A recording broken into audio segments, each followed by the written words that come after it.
आप देख रहे हैं वाल्मीकि रामायण भाग 4 एपिसोड 6 राक्षस राज रावण। पंचवटी के संहार के बाद जो कुछ राक्षस बचे थे उनमें एक था अकंपन। वो बड़ी उतावली से लंका गया अपने राजा से मिलने। और अब हम मिलेंगे राक्षस राज रावण से, वही रावण जिसका नाम सुनते ही लोग डर से कांप उठते थे। अकंपन ने रावण को बताया कि खर मारा गया है और जनस्थान की राक्षस सेना नष्ट हो चुकी है। यह सुनकर रावण आग बबूला हो गया और बोला, किसने किया यह दुस्साहस? केन जनस्थानम हतम मम, किसने मेरे जनस्थान को नष्ट किया? उसे तो मरना ही होगा। इस अपराध से कोई नहीं बच सकता, न इंद्र न ही विष्णु। मैं अग्नि को जला सकता हूं, सूर्य को भी जला सकता हूं, वायु की गति रोक सकता हूं, इतना ही नहीं मृत्यु को भी मार सकता हूं। अब तक हमने रावण के बारे में दूसरों से ही सुना है, अब पहली बार इस राक्षस राज से मिल रहे हैं। वो जिस तरह क्रोध से भरा हुआ सामने आया है वो उसके स्वभाव के अनुरूप ही था। उसके शब्दों से हमें पता चलता है कैसे वो डरा धमका कर शासन करता था। और एक बात, रावण जनस्थान की पराजय का बदला लेना चाहता है। यही कारण है श्री राम के विरुद्ध जाने का। अब तक उसने शूर्पणखा के पंचवटी जाने के बारे में सुना ही नहीं है। तो यह मानना गलत है कि रावण केवल शूर्पणखा के साथ जो हुआ उसका बदला लेना चाहता था। अकंपन ने रावण को श्री राम और लक्ष्मण जी के बारे में बताया और यह भी बताया कि कैसे श्री राम ने अकेले ही खर की पूरी सेना को ध्वस्त कर दिया। रावण तुरंत बोला, गमिष्यामि जनस्थानम रामम हंतुम सलक्ष्मणम।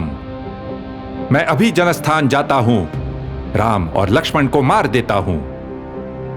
लेकिन अकंपन ने कुछ ऐसी सलाह दी, मुझे नहीं लगता कि कोई राम को हरा सकता है।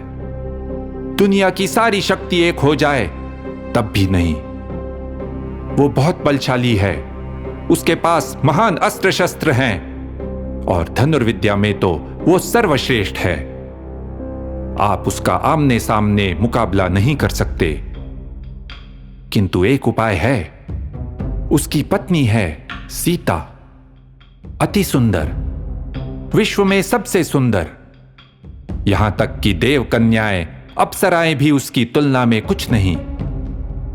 आप किसी भी तरह उसका अपहरण कीजिए। सीतया रहितो रामो न चैव हि भविष्यति। सीता के बिना राम जीवित नहीं रह सकता। रावण को यह सुझाव बहुत पसंद आया। उस पर अमल करने के लिए वो मारीच के पास गया, वही मारीच जिससे हम भाग 1 में मिले थे। रावण ने उसे अपनी योजना बताई। जनस्थानम अवध्यंतत सर्वम युधि निपातितम।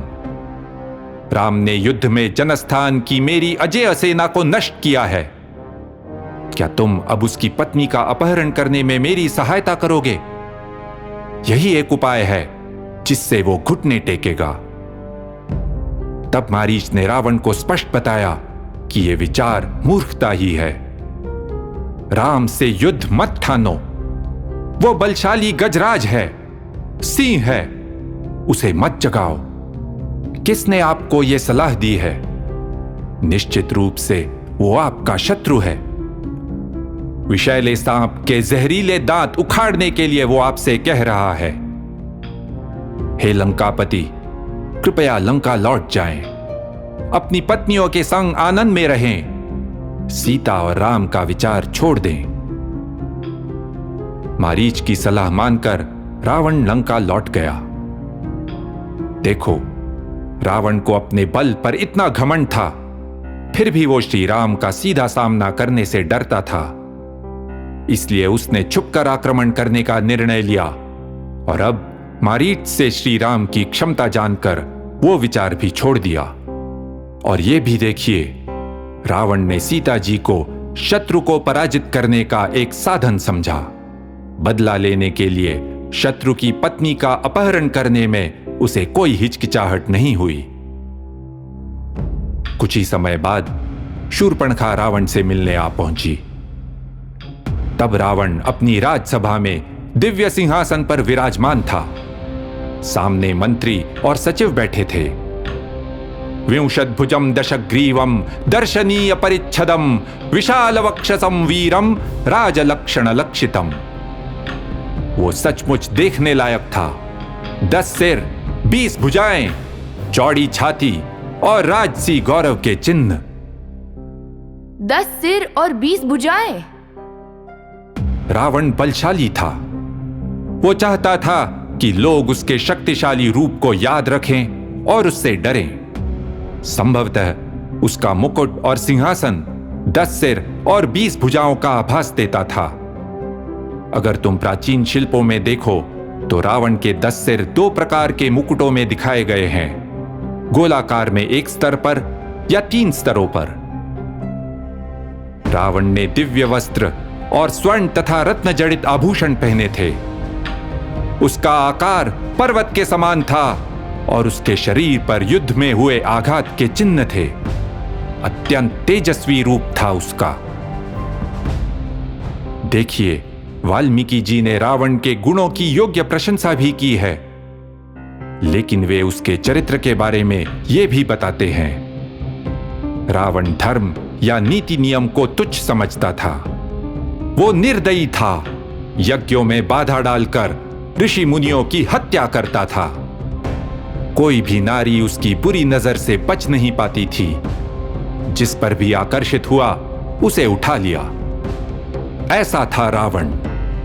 रावणम सर्वभूतानां सर्वलोक भयावहम राक्षसी भ्रातरम क्रूरम साददर्श महाबलम।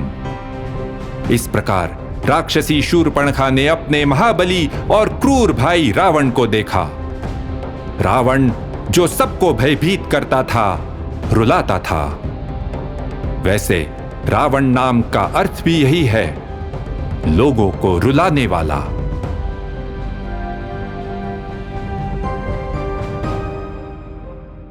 इति ह आस, ऐसा ही हुआ था।